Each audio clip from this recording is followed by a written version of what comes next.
Hello and welcome to the final edition of Dateline Abuja for the year 2022. I am Kayla Magwa. What a year we've had. The highs and the lows residents of the nation's capital have faced this year have made us stronger, more cautious, and most importantly, more grateful to be alive.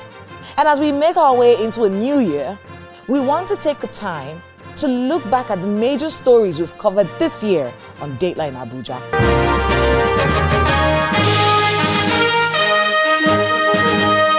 We began 2022 in the nation's capital with caution.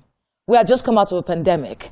Then we had the rice revolution and pyramids sprung up in the nation's capital, giving us hope of food security. We talked a lot about poor power supply and general infrastructure deficit in parts of the nation's capital. Nigeria's women protested for weeks at the National Assembly gates in Abuja, demanding equal rights and more inclusivity in Nigeria's political process. And then the party primaries happened. And as we, the frenzied residents of Abuja, prepared for what candidates would emerge as flag bearers in the 2023 general elections, I spoke with the British High Commissioner to Nigeria, Catriona Lang, on what sort of president Nigeria needs. Please watch this.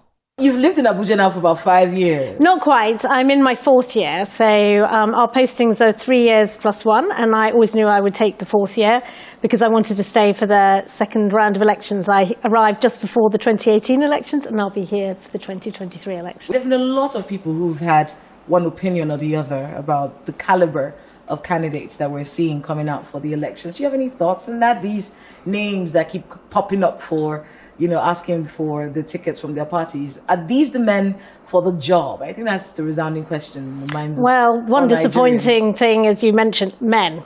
I haven't seen any women candidates as yet come forward. And I know it's very challenging for women to put themselves forward in Nigerian politics. You have to be incredibly robust and resilient. I'll be meeting all the candidates, and I've met some already, and I will ensure that I meet all of them and will give the same messages to all of them. You have an important role to play as a candidate in ensuring security, ensuring the logistics work, and in setting out your good vision for the country. I mean, you've been living in Nigeria, so you are privy to a lot of the challenges that Nigerians are facing. What sort of president do you think we need come 2023? What kind of president will be sufficient, will be the man for... hopefully women. Mostly men. What kind of president do you think Nigerians need in the next elections? What kind of president should we be having? Well, there's a few characteristics that I think personally are going to be important, and what Nigerians, more importantly, tell me are important. One is being somebody who can unify the country. But there are challenges. There are north-south divides, religious issues, ethnicity can come into play. And the politicians can play those well, and they can play them badly. So I think a candidate who can unite Nigeria and show the strength in its diversity.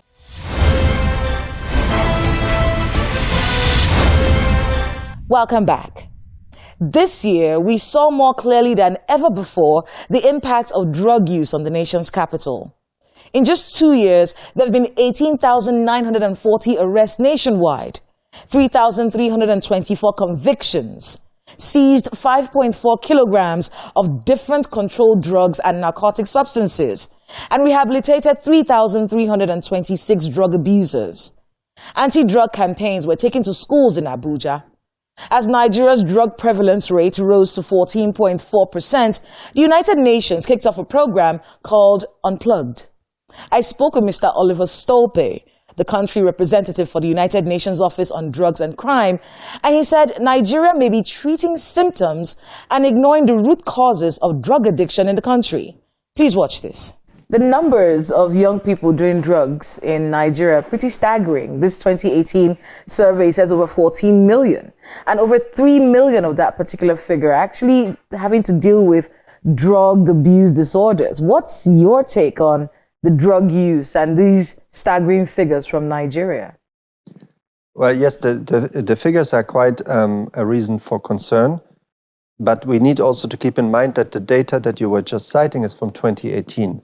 Actually, we've been advocating this year very strongly, together with General Buba Marwa, for the repeat of this drug use survey, exactly because we need to know where do the trends lead us? Globally, we have a 26% increase since the last decade. We just measured that and published it in the World Drug Report.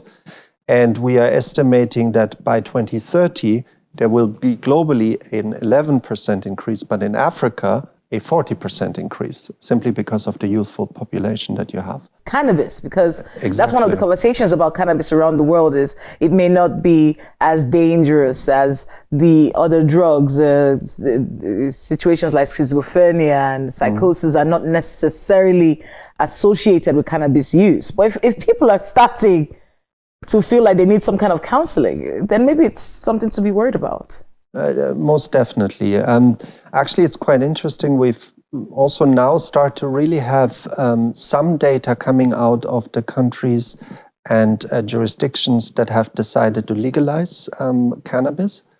And we start to see a quite heavy increase of daily use. So definitely more people are using more often cannabis, more regularly, and also with health implications. So psychiatric kind of incidences and other health-related, mostly psychotic instances seem to be That actually puts to rest a myth among a lot of cannabis users in Nigeria. You know, when you meet a lot of them, they always tell you, oh, there's no case of psychosis. Cannabis doesn't cause madness. If someone is using marijuana and you're seeing the person presenting with psychosis, probably took something else, or some kind of laced version of the drug?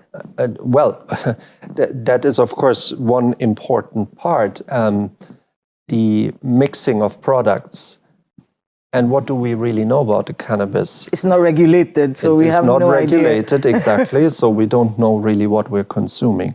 And of course, we also need to keep in mind that those ones that are selling the product have a great interest that you become hooked. How should the Nigerian government look at this situation? Is it enough for Mr. Marwa to just arrest people, do all these campaigns everywhere where we're arresting people and taking them for treatment even? Mm-hmm. We would continue to do that if we don't address the root causes, don't you think?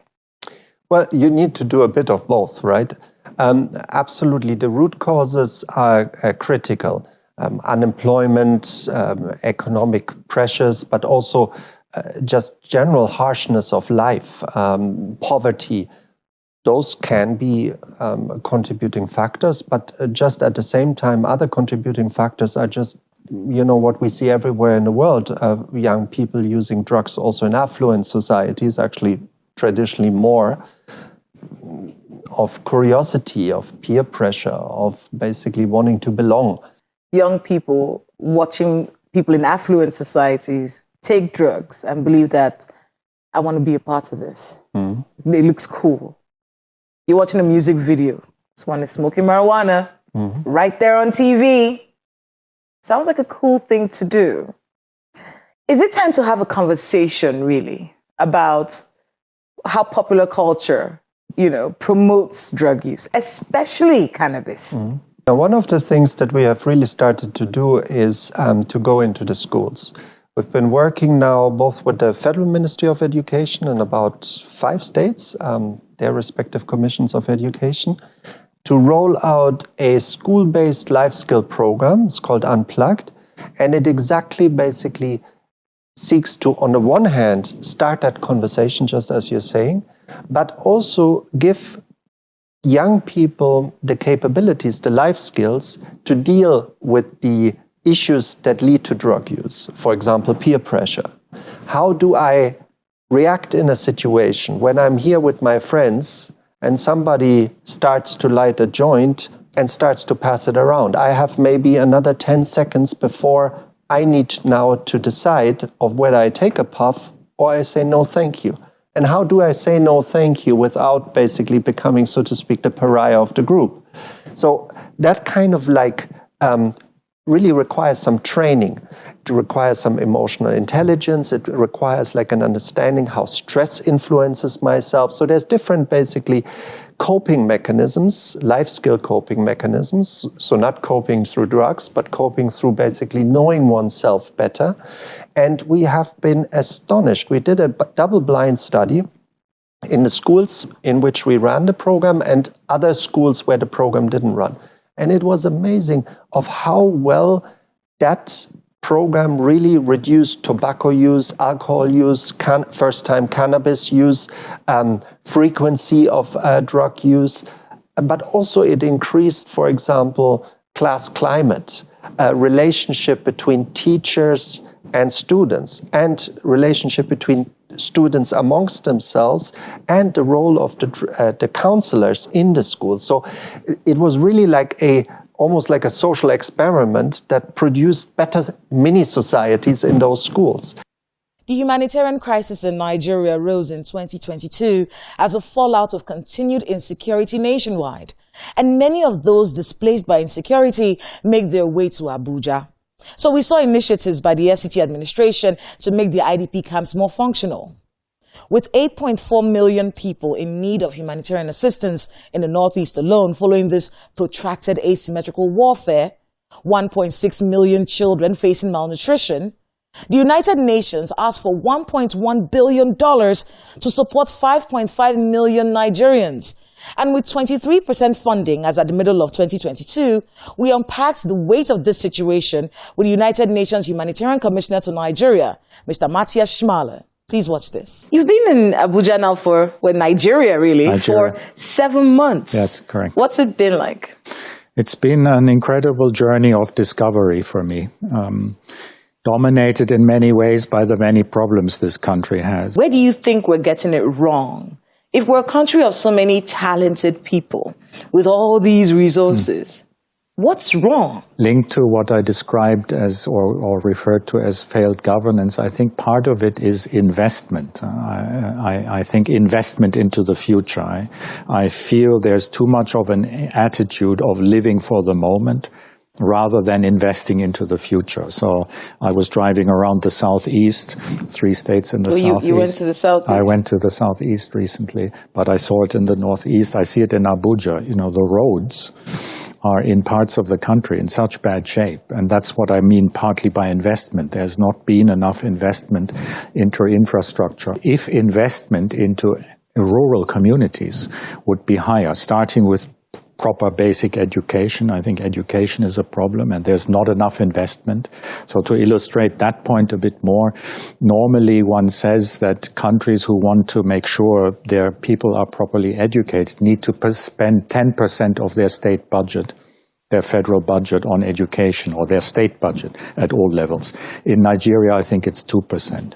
It's no wonder that schools are deteriorating. It's really, if there was better investment into basic education, health, good infrastructure, I think this country would be in a different place. One of the offshoots of insecurity is a humanitarian crisis. Yeah.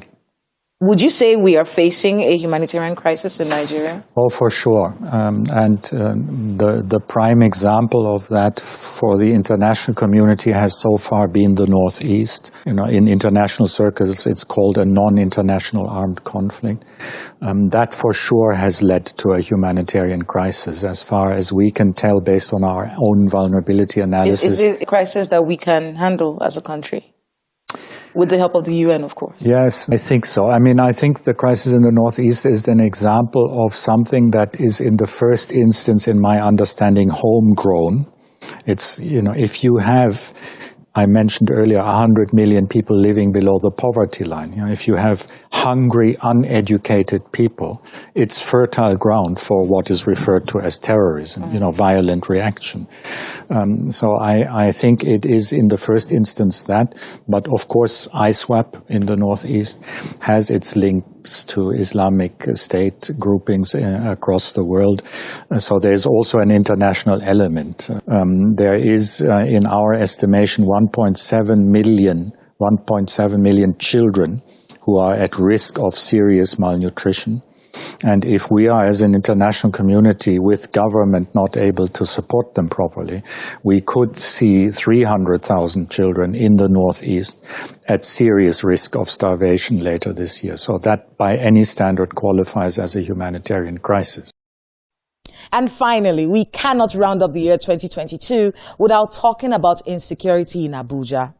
A terror alert was given by almost all the embassies in the nation's capital following several terrorist attacks in Abuja.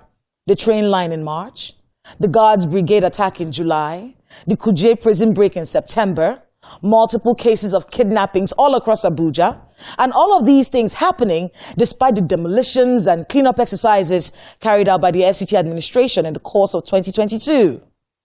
We spoke with so many officials and experts throughout the year. It was our most talked about topic all 2022.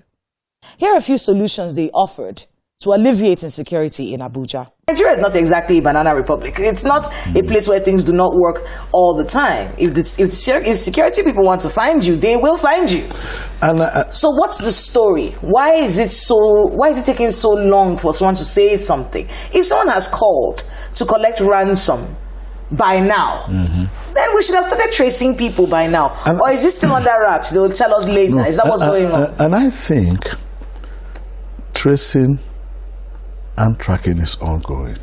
But I think it will be premature to release this information at this stage to the public, because with terrorism and banditry, especially that involves kidnapping and abduction, you really cannot tell who is behind it. So when you are releasing information, you've got to be careful. But I think this is the time for the security agencies to look at the intelligence network. Both the intelligence they get from personnel, the intelligence they get from the locals, and the desk intelligence, equipment, monitoring, tracking. This is the time to look at it. Intercepting messages and all this, which is what you alluded to when you were talking. So what I think should happen at this stage is for the security agencies to further stretch their dragnets to look at these people. Because once you get their motive, you get those who are funding them, you get everything, you are able to break it. Special training for anti-terrorism. Then equip them properly. Because for you to fight crime, not only terrorism, for you to fight crime, it will be a step or two ahead. You cannot fight people, you cannot go and fight armed robbers with AK-47 who are doing something more greater than yours. You cannot fight them. Are you saying that terrorists are more equipped than the Nigerian police? I would say they are more equipped, but Nigerian police don't go to more equipped than them. Not in Nigerian police, even the entire security agencies. That's more equipped than the terrorists themselves. Have to get more information than them, more equipment, both technological and even human, than them. You can confront them. A station where you see literally, come on bicycle or motorcycle. The motorcycle carry 2 of them, each of them with AK-47, 3 or 4 magazines. Each magazine can about 10 or 20 rifles. Look, overwhelm the security agencies. They can overrun the police station. So, need to equip the agencies very well. You know, I know you're referring to the Kuje attacks that happened not too long ago. It's still mind-boggling to a lot of Nigerians, myself inclusive, how a correctional center was attacked successfully. It boggled my mind too. One, they should have had enough equipment to even see them before they even come. There's enough intelligence. The laxity that came out of that particular attack, I remember the Senate president at the time was talking about the fact that there were no security cameras in the place. It's funny. How did that happen? Is that a possibility? Who's to be fired? Who's supposed to be punished for this laxity? It's also that there should be training. If I was on course in the US, and in Poland, Oregon, go to Seattle. That correctional center in Seattle. If we get a place, nobody can come out. Nobody can go in. The way it is done with cameras, well fortified. So who should be punished for this laxity? Everybody should be punished, including me and you and I. So one of the things they tried to do was to clear dense forested areas. Some of us were a little bit concerned about that Because in terrorism, you don't want to isolate the local population. You want to carry them along. If you go about destroying quote-unquote slums and shanty towns, you are in a way isolating the local populace. And the intelligence you need to fight terrorism, you're not going to get it. There are better ways to have addressed those issues. So that's kind of what I know they were doing and what they are still doing till date, because this policy or this measure is still ongoing. Even as early as this week, I know they targeted certain locations across the 6 consuls within the FCT. What are the gaps that must be blocked? Now, this is a public discussion, so I'll be careful not to reveal too much. Intelligence is one of them. We need a concentric cycle of intelligence, a cycle that would work in 4 ways. Number 1, to detect. Number 2, to deny there would be terrorist access into wherever it is that he's targeting. Number 3, even where we're not able to completely deny him, to delay his action. And then number 4, to have adequate response. So it's not something I can discuss here, but it's something that is achievable. It's been done in a place, as an example, like Rivers State, where they deployed a security policy called C4I. C4I combines these 4 measures that I've mentioned. So the FCT needs that kind of arrangement, a robust one that combines the 6 consuls and that has its headquarters within Amak here, and with a light force deployment capability in the security forces, so that if a community, the remotest community in Abuja, is being attacked, we can send reinforcement within 7 minutes, nothing longer than 2 to 7 minutes. If we don't do that, then the vulnerability remains. It is not destroying shanty towns. It is not setting up road checkpoints along the route that frankly makes people, isolate people from government policy. It is a strategic deployment of this 4 component that would give us what we want. What other security measures can citizens have for themselves this December and January? They have to be security conscious of themselves. If they are leaving their houses, they should make sure they lock all their entry and exit and point of their houses, and they should illuminate the rear and front of their various houses, because lightening the place will be a deterrent to any evildoer to go there and break and enter. And they should lock off all their entry and exit point of their houses. And if they have a private guard, they should want those private guards to be off and doing, to be alive to their responsibilities. And they should be conscious. If they see something, they should say something. Not until something happens. The moment they observe any suspicious movement or gathering, let them raise alarm. We have emergency number, and the easiest emergency number is 112. If they call that number, that 112 will link up with our control room, and our control room will know the location and will know a patrol vehicle or a deployment of our police within that vicinity to respond immediately to that location.